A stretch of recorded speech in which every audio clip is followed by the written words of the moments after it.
The enemy is so subtle and clever with how he attacks you. And if you're not aware, you can easily become putty in the devil's hands. But before I start the message, let me just introduce myself in case you're new. My name is Kyla, aka Kyla Lightworker. I'm a spiritual teacher and coach. If you need help healing, if you need help shifting your mindset, or you need life advice or just spiritual guidance, I would love to work with you. My website will be in the description box, so make sure you check it out after. So I'm gonna just be real and transparent. A few days ago, the devil was whooping my ass. Excuse my language, but I literally felt like I was beat up. Like I was mentally, spiritually, and even physically exhausted, to where I just wanted to give up on everything. I wanted to give up on myself. I wanted to give up on my life. I wanted to give up on God. But here's the thing. I didn't realize I was being attacked. But it was one thing after another. Back-to-back obstacles. Back-to-back tests.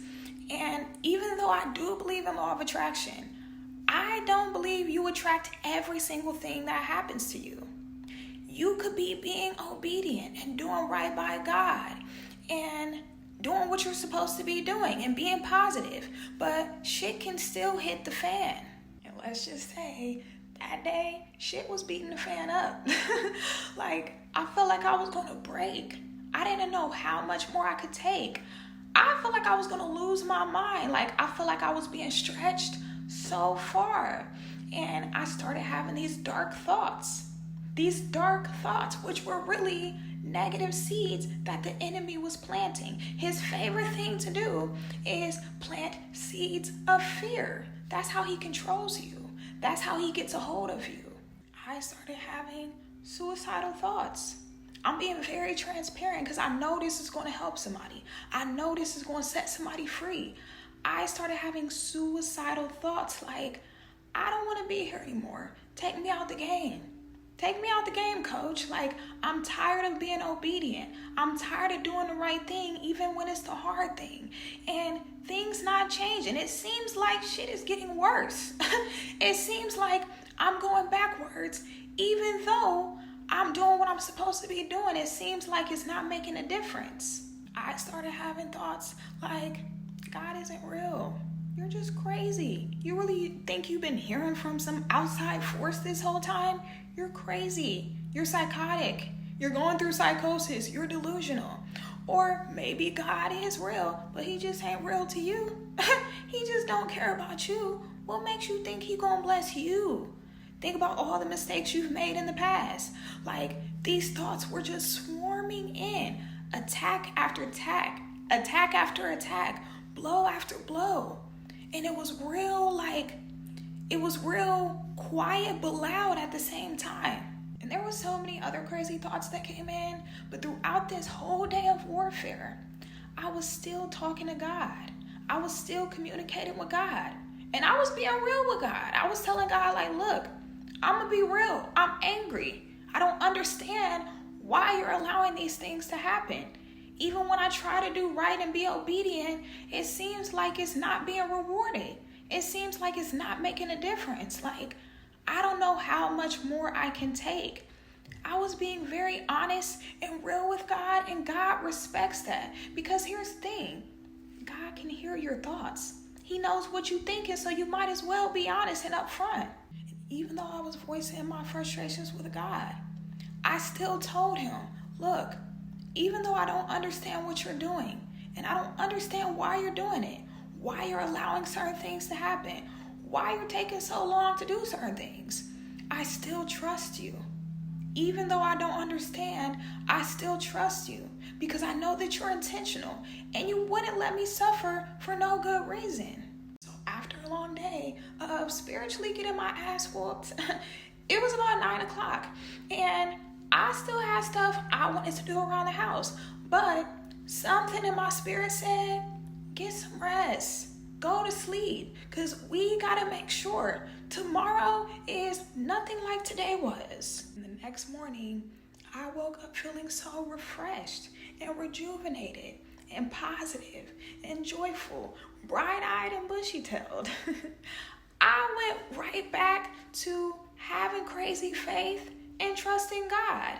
And the reason why it was so easy for me to switch back to that is because when you really know God, you know too much to ever turn your back on him. So I was like, you know what? Even though, yesterday sucked and I feel like it was the end of the world, today is a new day and I have faith you can make anything happen at any time. But until you're ready, I just got to keep doing what I'm doing, being obedient, and just trusting your plan. And later on that day, I was driving and I was so zoned out, I ended up going the wrong way. So the GPS had to redirect me. So it redirected me past these signs on the freeway. And I'm going to insert the picture of the signs, and hopefully you pause the video and read them. But if not, I'm going to read them after. In case you didn't pause the video, I'm going to just go ahead and read them to you.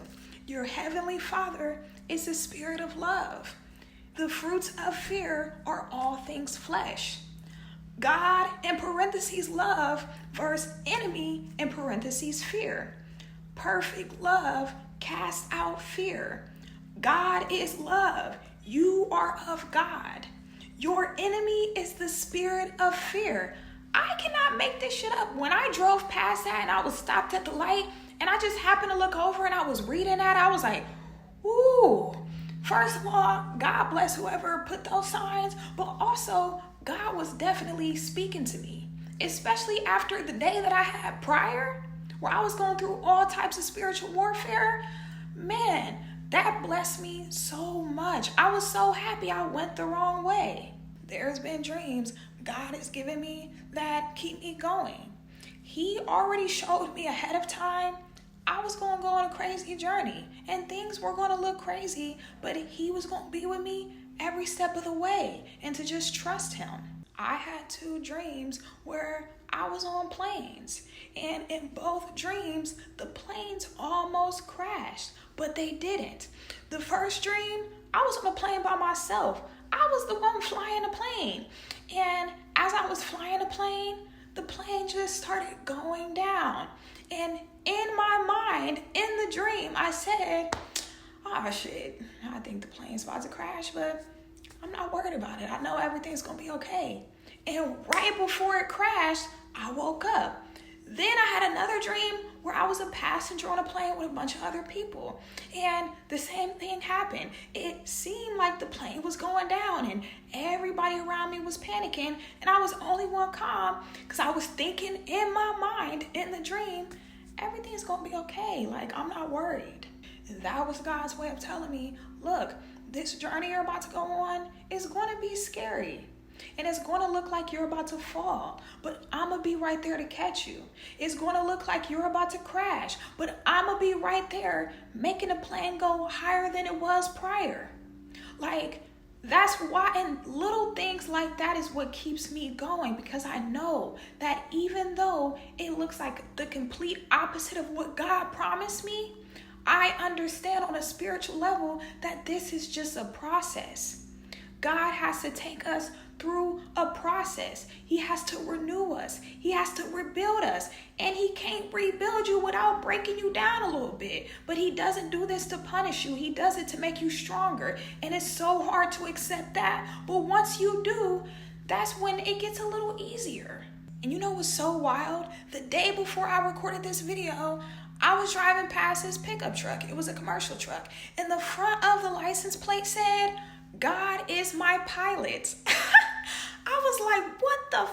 God is so poetic. And I know you're probably wondering, is this God testing me or is this the enemy attacking me? It's both. God tests you, and that's when the enemy creeps in to try to attack you. But as long as you don't give in and you cling to God, you have nothing to fear. The old me would have probably been in that state of mind for weeks, maybe even months. But the fact that I was able to snap out of it in 24 hours, that was God. The difference between God's voice and the devil's voice is God's voice leads you, calms you, reassures you, enlightens you, encourages you, comforts you, corrects you. The devil's voice pushes you, rushes you, scares you, confuses you, discourages you, worries you, condemns you. That is how you know the difference between God speaking to you and the enemy attacking you and trying to speak to you and get in your ear and make you think these crazy thoughts are coming from you when they're really coming from him.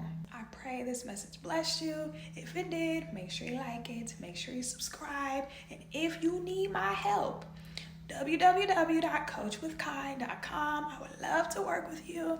And yeah, I'll see you guys soon. Bye.